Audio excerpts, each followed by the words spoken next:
ప్రకాశం జిల్లా దేవనగరం గ్రామంలో డబ్బులు పొలం విషయంలో రెండు వర్గాల మధ్య ఘర్షణ జరిగింది.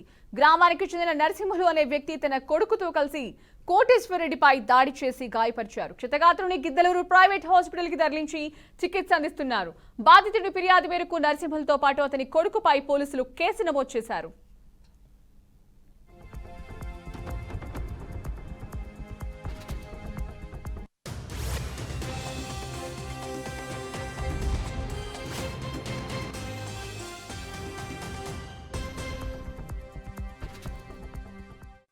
ఏమైందంటే నేను మార్నింగ్ వచ్చేసి ఒక అతని వాళ్ళ నాన్న నారాయణ రెడ్డి అని అతన్ని కొట్టాడు. కొడితే మేము ఎందుకు కొట్టిందని చెప్పి వెళ్ళినాము. దానికి మనసులో పెట్టుకొని ఇవాళ అన్ఎక్స్పెక్టెడ్గా వచ్చి మేము పోతూ ఉంటే వచ్చి మా మీద పడి బ్యాక్ సైడ్ నుంచి కట్టె తీసుకొని దానికి గూడలు పెట్టుకొని అటాక్ చేశాడు. అటాక్ చేసి మళ్ళీ వాళ్ళ ఇంట్లోకి వాడే పోయి మళ్ళీ అన్నీ కాల్చుకొని పెట్టుకొని మళ్ళీ కావాలని సిఐకి ఫోన్ చేసి సిఐ గారికి పోయి సరెండర్ అయ్యండి సార్. ఇది ఒకేసారి కాదు సార్, ఇంతకుముందు కూడా వాడు అబ్బాయి వేరే వాళ్ళని కూడా అటాక్ చేసి డిఎస్పీ దగ్గర లొంగుబాటు అయ్యి ఇది చేస్తాను. ఇవాళ పొద్దున మార్నింగ్ 10 o'clock మా బాబాయ్ దగ్గర పోయి ప్రతాప్ రెడ్డిని కోటేశ్వరరెడ్డిని చూస్తా సంపుతా అది అని చెప్పాడంట.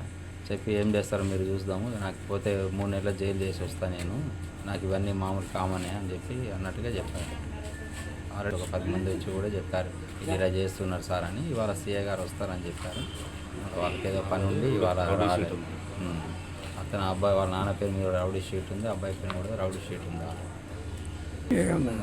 పాత ఏమి మనకేం లేదు సార్, చేల దగ్గర ఉన్నాయని చెప్పేసి సార్. చేల దగ్గర ఏం లేదు, అది చేలు మేము వేరే వాళ్ళ దగ్గర నుంచి చేలు రాజమండ్రి వాళ్ళకి ఉంటే వాళ్ళ దగ్గర నుంచి కొన్నాము. అది మాదని వస్తే మేము ఆల్రెడీ ఇంతకుముందు సిఐకి 3 months కింద కూడా సురేష్ సార్కి మేము అంత మొత్తం ఇచ్చాము. మా దగ్గర ఉండే ఈసీ అన్నీ.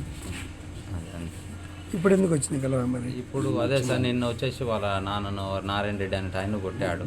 అదేదో మందుకు ఒక 50 రూపాయలు ఇవ్వాలని చెప్పి అతని మీద కొట్టి ఎవరు అక్కడ ఉన్న మొత్తం చంపడానికే ట్రై చేశాడు.